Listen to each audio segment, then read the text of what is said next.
Welcome guys, in this video, I will share with you my top 100 tips and tricks that you need to know as a PUBG mobile player, and I hope these tips will help you to become a better player in this game. Whenever you're fighting in an open field, don't remain focused on the same enemy for too long. Try to look around and pay attention to your surroundings because gunfire attracts your enemies like nothing else in this game. Here is an example: what will happen if you don't care about your surroundings while fighting in an open field. These guys are too busy fighting with their opponents and didn't even bother to spot a moving car in an open field. This is also known as tunnel vision. Tunnel vision is basically focusing on the same enemy for too long, and this is what exactly happens if you are in tunnel vision.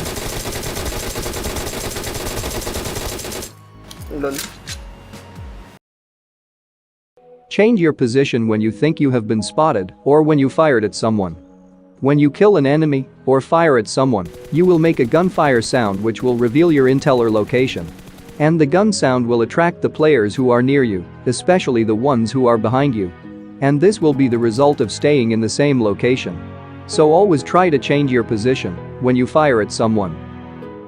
And also don't loot immediately after killing an enemy because the nearby players can hear you, and it will be the most common mistake that everyone can make.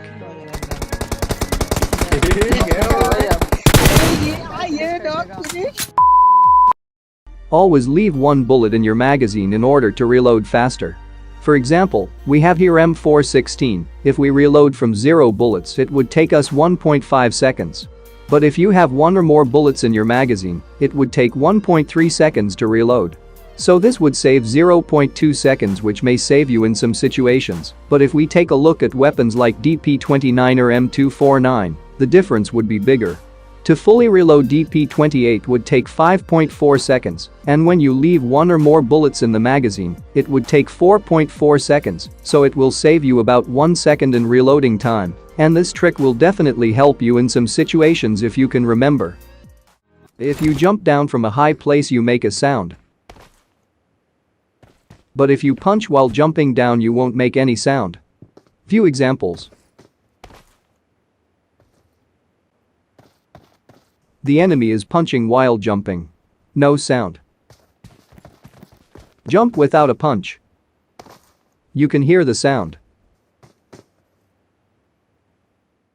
When you're traveling to zone in a vehicle and when you want to heal, you have to stop your vehicle and heal. This takes around 3 to 5 seconds, and sometimes more if you press the reverse button to stop the vehicle. The best thing you can do is change your seat and start using first aid kit or any heals. This is the fastest way to stop the vehicle, and this will save few seconds. Be unpredictable. Use tactics that people never seen before. Don't use the same strategy as everyone else. It may work sometimes, but it won't work always. So come up with your own strategy, and your enemies will be dead before they even understand what happened.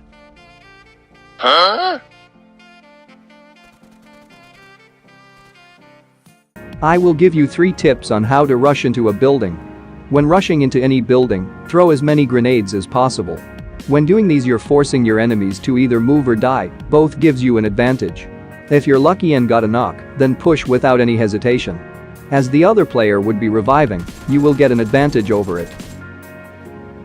If you directly rush into a house without any information, you will instantly die because campers are everywhere. Instead, see if you could find your enemies through windows and make the kill without entering into building at all.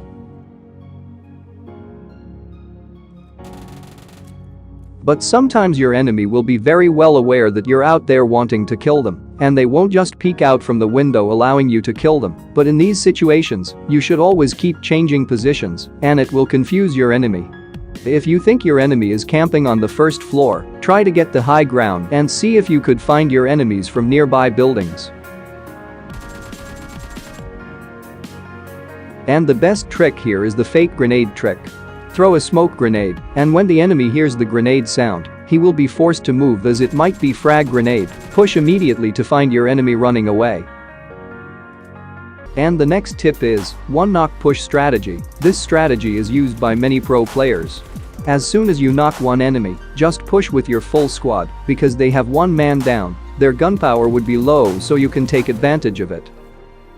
And this strategy is powerful in the close and mid-range, not effective in long ranges, but still, you could give a try, but the enemy will be revived. Suppose you're in the middle of a gunfight and your health is so low, so you have to use health kits to heal up, but you're covered by multiple enemies. So in this type of situations, you have to throw the Molotov in the entrance area, where your enemies will most likely to come from. Anyway, the Molotovs will burn for about 9 seconds, that's enough time for you to use the first aids. But even if the players came through the Molotov, they will lose about 80 to 90% of their health, so you can kill them easily, or some enemies will get knocked immediately. If you want to shoot a moving vehicle from a house, just jump on the window and crouch, or prone depending on the distance and situation, and start shooting. In this way, you will get a much better view and angle, so it makes easier for you to kill them. Always focus on the driver, taking down the driver is always the priority. Because once the driver is taken out, the car will hit the brake and stop. The other guys would have to react quickly to take the driver's seat or to do anything. If you have a full team, then it's easy to spray down the vehicle, but the driver is always the priority. Of course, you can blow up the vehicle if you have full team, it's a lot easier. Don't stand still, no matter which place you are in, you can still get shots from any direction, so always keep moving, especially when someone is trying to snipe you, it will be very hard for them to hit you. Tip number 6, bait your enemies with loot. This trick works best when two different enemies are fighting, and one wins the fight and goes to loot them. It is your time to kill the enemy while he is looting peacefully.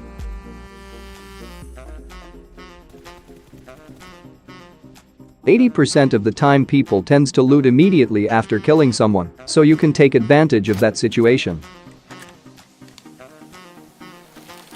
Here is a cool mind trick. Suppose your enemy is hiding behind this tree, or any obstacle, or any type of cover. You have to place your crosshair on left side of the target, because most of the players tend to peek right instead of left, because right peek is so reliable and gives you much better angles. Let me show you an example. This is how the right peek behind a cover would look like. And this is how left peek would look like. When we compare them side by side, you can clearly see that right peek has more field of view compared to left peek, so most of the players will use right peek. So aiming left side, or placing your crosshair to the left side of your target, and pre-firing will give you an advantage. Because these game characters are right-handed, if you observe carefully. Pre-aiming, or pre-firing. We talked about this in my previous videos, and I gave some examples, but now I will give you even more examples, and if you understand that, you can pretty much instantly react to your enemy's movements and pre-fire at them. Here are a few pre-firing tricks in bootcamp that might help you, and I hope it will give you an idea on how you can pre-fire with these examples. If you see your opponent running in this way, you can simply pre-fire at the next window like this. And similarly, when your opponent is running in this way, just aim for the next available window like this and pre-fire or manual fire. If you see that your opponent is running towards this way, then aim for any of these 3 windows. I would recommend second and third windows and start pre-firing to surprise them.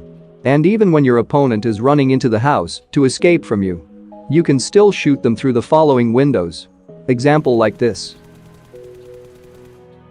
I hope you understand this method. If you did understand, then you can do some crazy pre-fire that your opponent will never expect, and it will surprise them. If you exit or jump out from a vehicle at more than 100 km speed, you will lose almost 80 to 90% of your health, sometimes you might die. So what if you exit or jump out from a moving vehicle at around 50 km speed? You will lose around 30 to 40% of your health. The best way to exit from a vehicle without losing any health is below 30 km speed. So always check your speed when you are about to exit from your vehicle. If you exit at more than 30 km speed, then you will start losing health. Always switch to first-person mode when jumping out from the windows. This is the third-person view, your body will block most of your view. And now to the first-person mode, you can clearly see the player. When we compare it side by side, you can notice the difference by yourself. In third-person mode, the character's body will block half of the view. Whenever you're camping in corners like this, switch to FPP mode to get some extra view.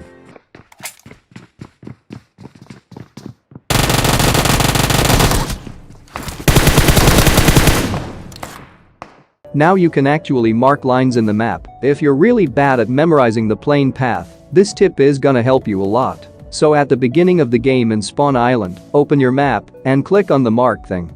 Now create a line on the plane path by tapping on each end. Later when plane path disappeared, this will be very useful to determine where the players will most likely be, so you can either avoid those places or go find players.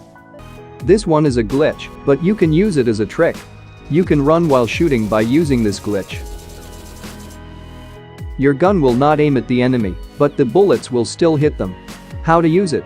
But in iPhone or iPad, this trick will randomly activate while switching between guns. I still have no idea how this works in iPhone, but I use iPhone, and it randomly works. In Android, you need to hold the fire button and open recent apps, and quickly open the game, and now you can run while shooting.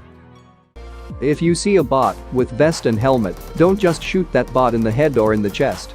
Shoot in the legs in this way. You can kill the bot without damaging the helmet and vest, which can be useful for you. And the next tip is for gyroscope players only. Having a different sensitivity for sniping and spraying is really helpful. Change your sensitivity when you want to snipe and change it back to normal after. This may be hard at starting, but you'll get used to it. How to spray down enemies in a moving vehicle. If your enemy is driving the vehicle towards you in a straight line, then it's really easy to take them down. But the problem begins when your enemy is driving the vehicle around you in a circular path or in a horizontal path. Even if you shoot the vehicle perfectly, your bullets may not hit the player. So this tip will help you to hit a moving target in a vehicle. If your target is 100 meters away, then you need to aim at the front bumper of the vehicle. An example is shown in the screen. This method will work for all the vehicles, such as Dacia, buggy, motorbike, including boats. You just need to aim for the front bumpers. If there are no bumpers, just imagine as there is one. When your target is around 200 meters, you need to aim about 2 meters from the front bumper, and also you need to aim a bit upwards to fix the bullet drop, as shown in the screen. As the distance increases, you need to increase the gap between the front bumper according to the distance. You can actually practice this method with your friends in cheer park mode. Ask your friend to drive around randomly in a vehicle like this, and you just need to track the front bumper of the vehicle, example like this. And later on, start shooting while aiming on the front bumper of the vehicle. Try your best to maintain the aim on the front bumper.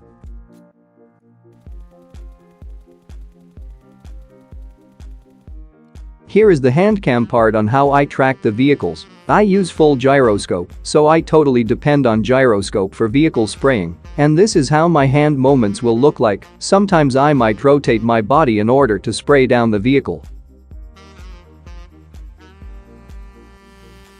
If you're a non-gyroscope player, then it will be very difficult to track the moving vehicle. You need to drag with your thumb finger in a certain direction while also controlling recoil, which is pretty hard. Zigzag running. By running left and right while someone is shooting at you, zigzag running will help you by making harder for them to hit you. They will be confused about which side to shoot. So always do zigzag running when you getting shots. Maybe sometimes jump. And to look backside, use free look. It will help you to look back while running.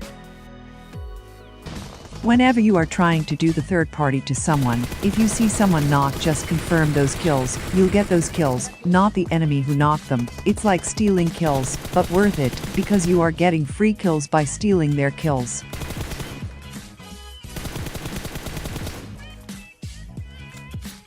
If your microphone making too much noise, then try using push to talk. To use push to talk, you need to hold on the push to talk button, and it will show you some arrows while it's working. Do you know that painkillers weigh the same amount as the first aid kit in your backpack? Do you think the first aid kit will be much heavier? But the painkiller is quite heavy in your bag. Painkiller is worst boost item in my opinion, because it takes up a lot of space in your bag and extremely long to use, and also not very efficient. I recommend carrying energy drinks because you can take 2 energy drinks and it doesn't take as much space in your bag as a painkiller and gives you a little bit more boost than a single painkiller. To see your sniper shots after shooting, you need to hold scope and fire button both at the same time and release them to release scope.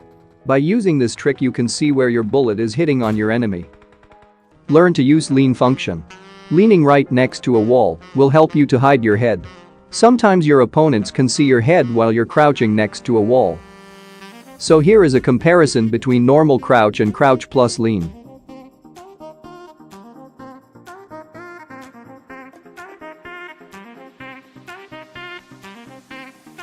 As you can see, I can somehow see the head of a normal crouching player, but not the player with crouch plus leaning. This proves that using a lean function will hide your head while crouching next to a wall. This is how your opponents view when you crouch next to a wall. Your head is clearly visible. But if you crouch plus lean, then your head won't be visible mostly. And make sure to lean in the right way. Here is a circle shift tip. It's important to play in the circle in PUBG Mobile. It is the winning formula. A lot of time it's not about killing someone. It's about getting the best place in the next circle and out-positioning your opponent, giving yourself a tactical advantage. Depending on the terrain where the circle will be formed, the best place I think to be is at the thinnest part of the line in between blue and white circle, as shown here. By using this strategy, you give yourself a better position to hold. The blue zone being at your back will make it less likely you will get attacked from behind. This will give you more time to focus on the terrain in front of you. It's important to take notes of your geographical surroundings like mountains and house compounds. Also keep an eye on supply drops. These will give you a better idea where players will be. Players tends to move to middle of the circle thinking they would be in the next circle, but in reality, if you stay in middle you will most likely to get shots from all the directions. So I would not recommend moving to the center of the circle. Try to stay on edges with blue zone to be more safe. If you have only 2 players in the vehicle, it's good call to be on the same side of the vehicle. In this way, if you need to get out of the vehicle, you will get out on the same side. Let's say enemies are coming towards us. You will be on this side and ready to fight them. And you can use the vehicle as your cover. Tip: don't engage in a fight when you don't have any nearby cover. What I mean is, you see an enemy running in an open field, and you are also in an open area where you don't have any cover nearby. But you started shooting at the enemy anyway, later you messed up the spray. Now you are in a big trouble because your opponent is going to shoot back at you, and you don't have any cover to hide. This is why I always recommend you to check for cover before you engage in a fight with your opponent. Make sure you have a cover nearby. When you have a cover, you can hide if you mess up the spray, a tree or a rock or some other type of obstacles that can provide you with some cover. The next tip is kinda similar. It's like waiting for your opponent to come out from the cover completely so you can kill the opponent easily. Let's just say you see an enemy running. The first thing you have to do is check if the enemy has nearby covers. If the enemy does have any nearby cover, it's not worth shooting unless you have really good spraying skills. If you do shoot at the opponent anyway, then the enemy will hide behind the cover immediately. Now the enemy knows your location. So this is why I always wait for the opponent to come out from their covers completely or halfway through at least. This gives you some extra time to take down the opponent. Once again, remember to check for your enemy's nearby cover. When you see them running like this, wait until the enemy is halfway between covers and start shooting. It will be easier for you since they don't have any cover to hide. Now the last one. This tip is especially for those people who don't use jump and climb separate. You can still do jump shot near a wall example like this. If you face towards the wall and hit the jump button, you will climb up the wall. So what you have to do here is, you need to face towards sideways or in a 90-degree direction to the wall. Now you will able to make that jump shot without climbing up the wall in both directions. If you face towards the wall in any way while jumping, you will definitely climb up the wall. Before you going to do the jump shot, make sure that you're facing in any other direction than the wall. Here is a slow motion.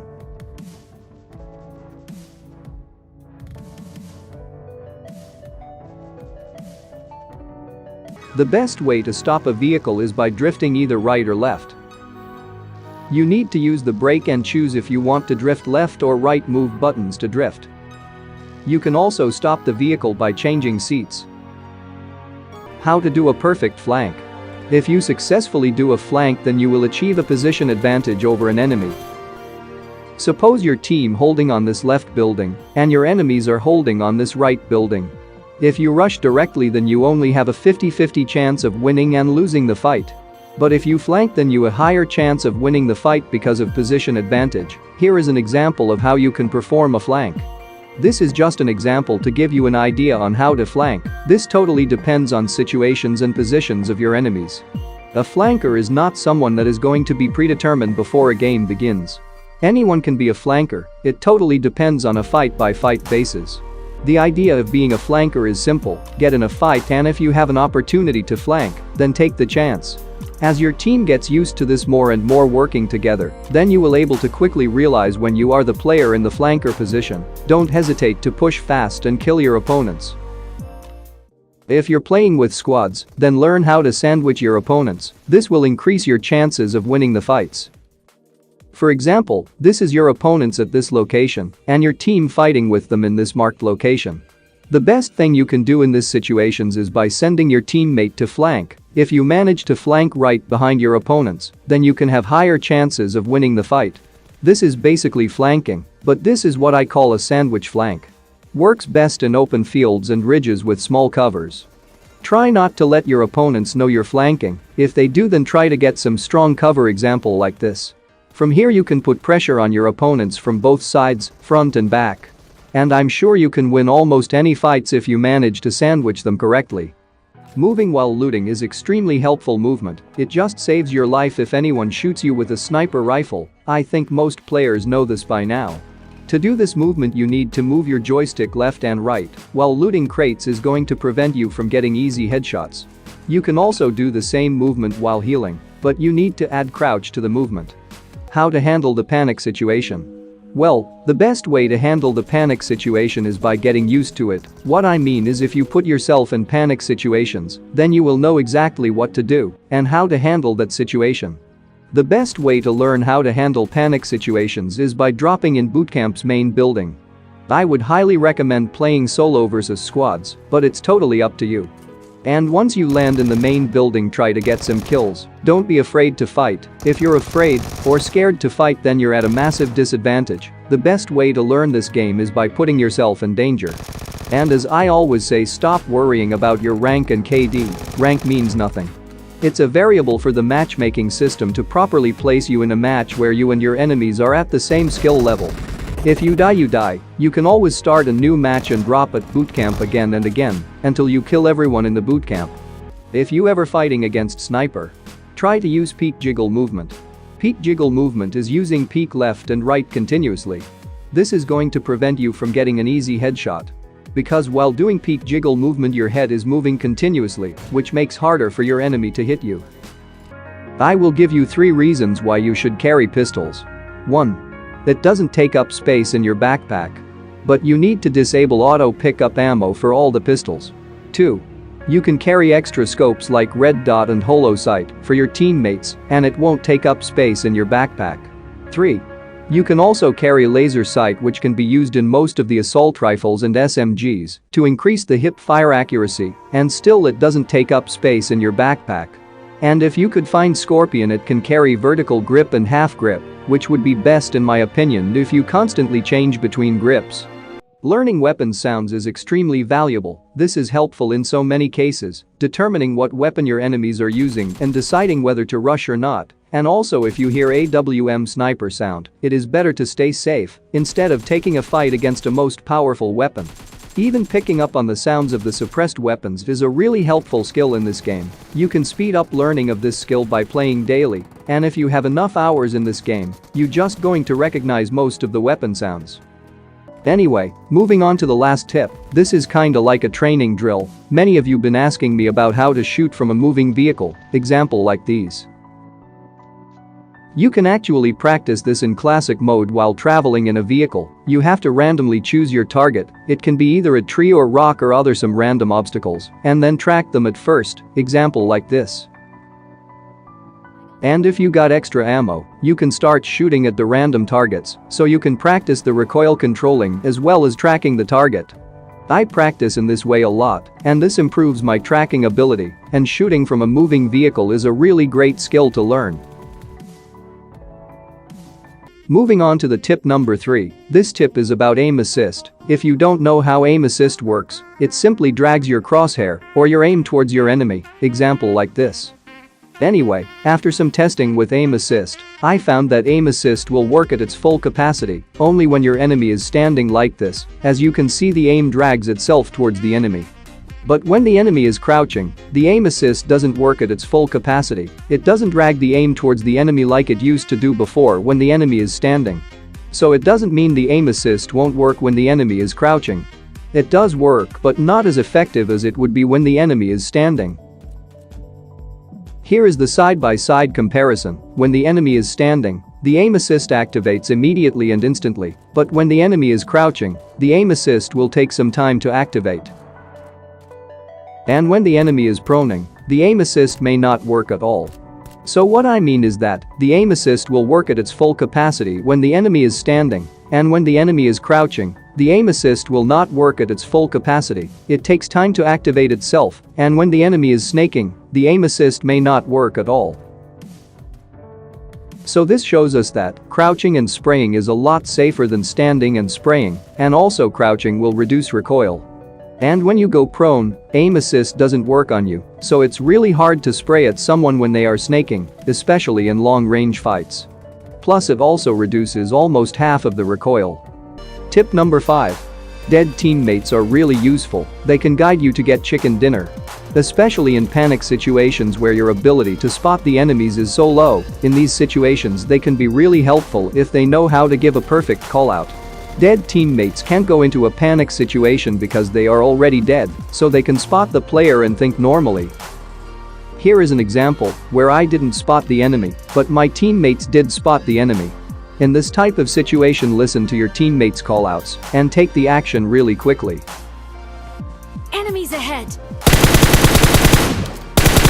Okay. Excellent work! Tip number 4. Try to avoid moving in the open field areas. Whenever you are rotating or traveling on foot, you need to make sure that you are rotating in the correct pathway. While moving in the open fields, you try to maintain a position close to cover, whether it is a tree or a rock or any type of obstacle, which can provide you with a cover. It's important to maintain a cover when you're getting shots at you. You can quickly get into nearby obstacles which can provide you with a cover and start shooting back. This will give you the ability to put the pressure on your opponents. If your teammate got knocked in an open area without any cover and the enemy is trying to finish, you can protect your teammate by standing behind your teammate like this and jiggle left and right to provide a temporary cover and take some shots to save from opponents until you reach a cover. Here is an example. If the knocked player is an important player in your team, then you have to risk your life to save. Anyway, use this trick only while fighting in long range and maybe in mid-range, mostly against snipers. I have seen a lot of players placing their free look or eyeball thing in the middle of the crosshair. And yes, of course, it does help you to aim better, but still, you need a lot of practice. So give it a try, place your free look in the middle of the screen and check if it helps you to aim better, and if it does, let me know in comments. Many of you asked me how to predict next zone. Let me tell you one thing, you can't just predict zone, it's totally random. But there is a trick to be always inside of next zone, or at least close to next zone or next circle. Let's just imagine this red circle is the first zone. And Pachinki is in the middle of the circle. And these are the possible outcomes of the next circle. There might be more, but that's all I can think of. But Pachinki will always be in the next circle because the middle part or center part of the circle will always be in next zone. So if you stay in middle, you will most likely to be in the next circle. Here are the few examples. The red circle in the middle part will be inside of the next circle. And once again, red circle is center part and it will be in the next zone. It will be similar in other maps. Because every map has a different algorithm, but it will be similar to each other. And zone might end up in water, rarely like 1 out of 100 or sometimes 1 out of 1000. If the zone formed in water, get a boat. The higher tier helmet is always better, even if it has only 1% durability left, than a lower tier helmet that has full durability left. For example, a level 3 helmet has only 1 durability left and will break if anything hits, and it will absorb the full power of Kar 98 shot and keeping you alive. The helmet will break, but at least you won't die from that shot, as you would with level 2 helmet, so always choose a higher tier helmet, no matter what is the durability of it. But for vests, it's a little bit complicated than helmets are. I always recommend swapping to a lower tier vest. If the one you have right now is more than half damaged, Try to avoid getting your vest break during a gunfight, but not only you lose that body armor protection, but the movement vest breaks, you will die faster. Try to keep the highest tier possible unless the vest is more than halfway damaged, then you should consider swapping to lower tier vest. Always use a fresh vest during gunfights. Tip number 7. Always try to pick up snipers. While playing squads, make sure you are having one player running with a bolt-action sniper rifles who are talented at shooting is extremely effective. If you are a sniper for your team or if any of your teammates are skilled at sniping, make sure you give them the proper gear. Firstly, make sure your snipers are equipped with the highest range scope that your team has to offer, and in case if your team has level 3 helmet, be sure to give the helmet to your sniper as he will be needing it the most. If you play FPP mode, you may notice that few weapons hip fire will block your view, example like this. To fix this, you need to either use flash hider or a suppressor.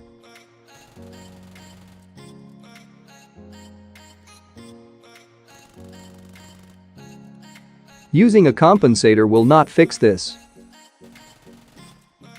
This game is all about strategy from the very moment the plane starts flying. If you're playing squads, then you need to know what you're good at, like specific roles. Maybe you are good at spraying down enemies at any distance. Or maybe you are extremely good at close range. Or maybe you are really good at sniping. Maybe you are a good driver. Or maybe you're the guy who knows the whole map, each and every location, and how to rotate each circle. Or maybe you could be the guy for baiting the enemies. Or maybe you can be the guy who uses smokes and grenades really well. Or have a great mind for how to flank your enemy. Or maybe you are the most important role, the one who revives the teammate and supplies them with meds and ammo. No matter what is your role, you have to identify with your squad. The 4 basic roles that every team should have. The first important role is IGL. IGL stands for in-game leader. And that is exactly what this player is. Your IGL should be the most experienced player and who is capable of giving the best call out in any situations, and your IGL should be the player where you put your faith to have major choices decide. These choices will include things like rotations, where to land, when to fight, and when to crash a compound. The second important role is supporter. Supporter player role is to give support to the whole team, things like reviving teammates, distributing meds and ammo to the team, or watching for potential threats while your team is fighting. A support player will frequently give out personal stats in order to protect the team, such as becoming a bait for opponents, allowing the rest of the squad to put out the offensive damage. And the next role is entry fragger. Your entry fragger is going to be the player you have in the lead while pushing, or someone who is really good in close range. This player in most of the cases put themselves on the line to get knocked, so your team will follow up with a quick trade. In most team fights this is pretty simple, just shoot the guy shooting your teammate, but in buildings, however, is where it may take a while to learn. If you're entry fragging and you know there are opponents inside, it is important to understand that your job is to push through a door and clear out enough space for your teammate to come behind you. Try to give any information you can as quickly possible. As lastly, you need to understand this pushes are in your control and your teammates will depend on you. If you hesitate or step back and block doorways or don't give any information, you're setting your team to fail. The last role is the sniper. Having a sniper who is talented at shooting is extremely effective in order to make sure you are utilizing this player to the best. It's important to give them the proper gear such as level 3 helmet, as snipers are the one who will be the most trading headshots. And try to give them the highest range scope that your team has to offer. Being a sniper requires a lot of skills. You may not get many kills as your teammates, but you will give a lot of damage and also removing their armor, making it easier for your team to finish them. Speaking of cover, you can use your vehicle as cover in some situations. But there's a gap between tires. From this gap you can get shots, so it's better to burst the tires and use the vehicle as cover. Now I think you might be safe from getting shots from below the vehicle. This vehicle is still usable, but not as fast as before. And also this depends on vehicles. Make sure you only burst 2 tires on the same side, or it might be tough for you to travel. Or sometimes you don't need to burst the tires, it depends on the situation.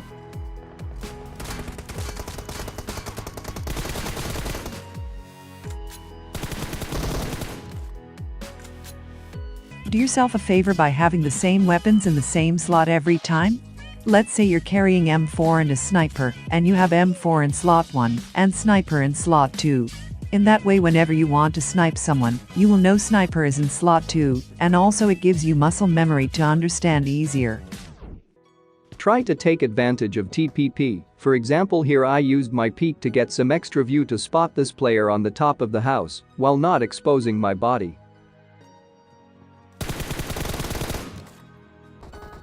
This tip is about game mechanics. Your right peek actually exposes less of your body than left peek does.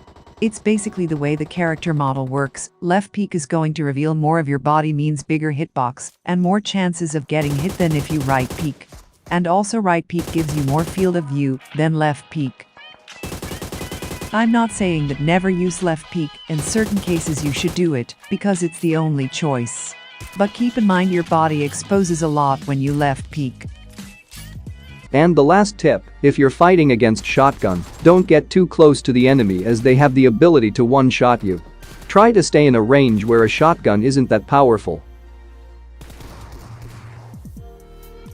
Anyway, that's all I got for this video. I hope you learned something new. If you did, hit the like button and subscribe for more upcoming videos like these. See you guys in the next one.